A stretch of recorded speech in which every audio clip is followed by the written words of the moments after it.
Hello everyone, my name is Pedro, and in this video I want to talk about plantar fasciitis. You can probably relate to this, that sharp pain in your first steps in the morning, right on your heel. That's likely to be plantar fasciitis. So let's talk about why it happens and what can you do about it. But before we get into that, let's understand what is fascia, okay? When you buy a piece of steak, rump steak, there's that layer of fat right on top, yeah? If you pull that layer of fat from the muscle or from the meat, there's that transparent layer, that's fascia, yeah? And we have the same. Fascia is what binds us together as human beings. Is what binds muscles to bones, to tendons, to ligaments. That's how we work. That's how we stay put together. Make sense?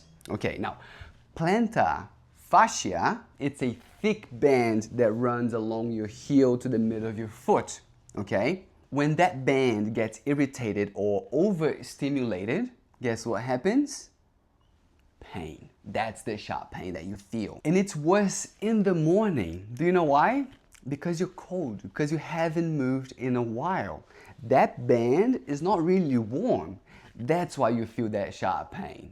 Make sense? So what are some of the common causes? Maybe you just started running, maybe you've been walking more, but what is likely happening with you is you probably have very tight calves, which is the reality of 90% of people.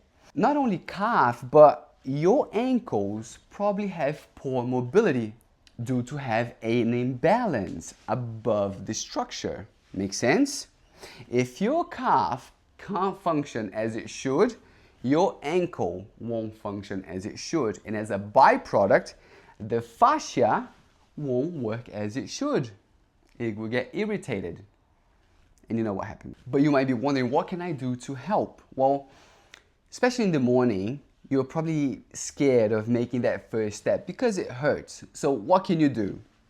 Warm up your calf. Yeah, try to do some stretches on the calf. Even like doing ankle movement or mobility like this, or circles, pulling your foot like this and then pressing against your hand to create resistance, okay? See, it's pretty engaged.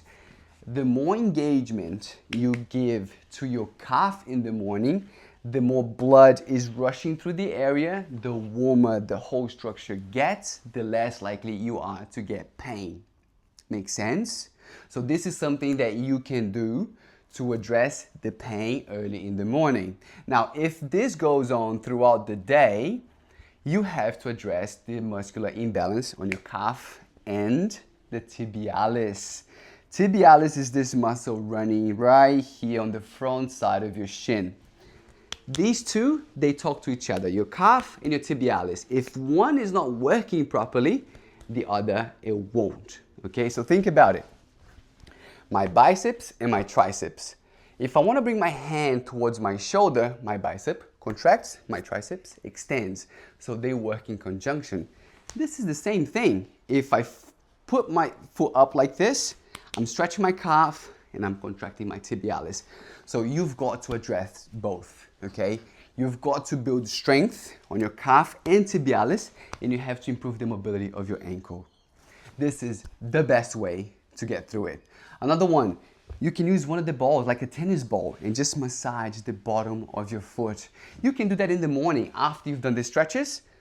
Just do that very nicely, very easy before you take that first step. Unfortunately, if you don't want to feel the pain, this is something that you have to do, okay?